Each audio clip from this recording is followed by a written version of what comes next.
Right, everyone. So we're reading a report from Wrestle Talk that is discussing a report from Fightful Select about a big Raw change that might be happening.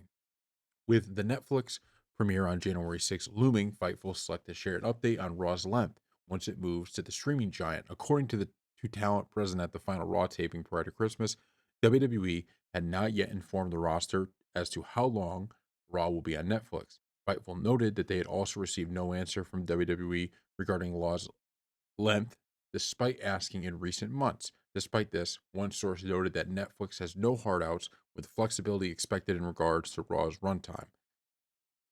So I think this is the best way to go about it, right? I think this is the best way, which is don't make Raw 3 hours, don't make Raw 2 hours, make Raw a constantly fluctuating time.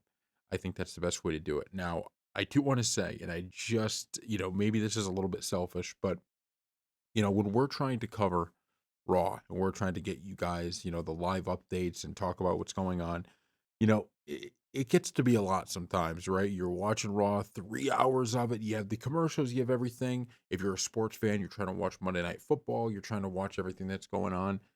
I really think they should have a hybrid schedule with this where, maybe during times when sporting events aren't on and all of that's happening, maybe you say, you know what, we're going to do this more 2 hour shows or 2.5 hour shows. And when there's less stuff on, maybe you go a little bit longer because the thing WWE has to get away from, and I'm not even saying they do this a lot now, I'm just pointing out for future things is that get away from the filler.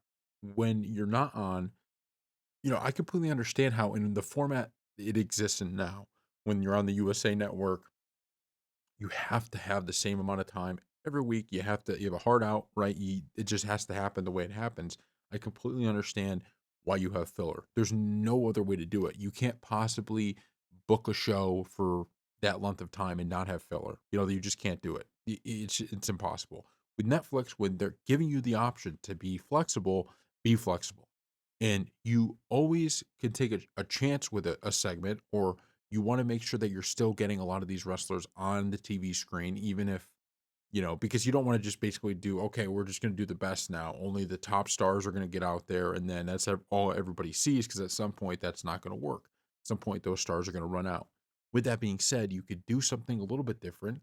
Like, okay, instead of us having this filler match that we have every week, we'll just have it every other week, or we'll find a different way to get them involved that doesn't include a match. Like, just get creative with it because, you know, I like watching wrestling. I like the storylines. I like seeing new wrestlers, old wrestlers. I like seeing it all.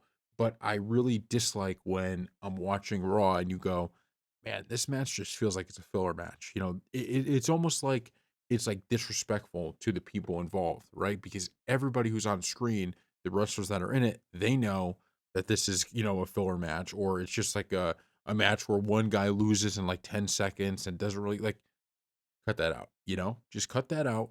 You don't have to have a hard set rule of 3 hours, 2 hours. Just put on a show that you're happy to put on week after week and use the Netflix, the ability that you're getting joining Netflix, use that, which the number one thing is flexibility. That is the number one thing. So thank you all for watching.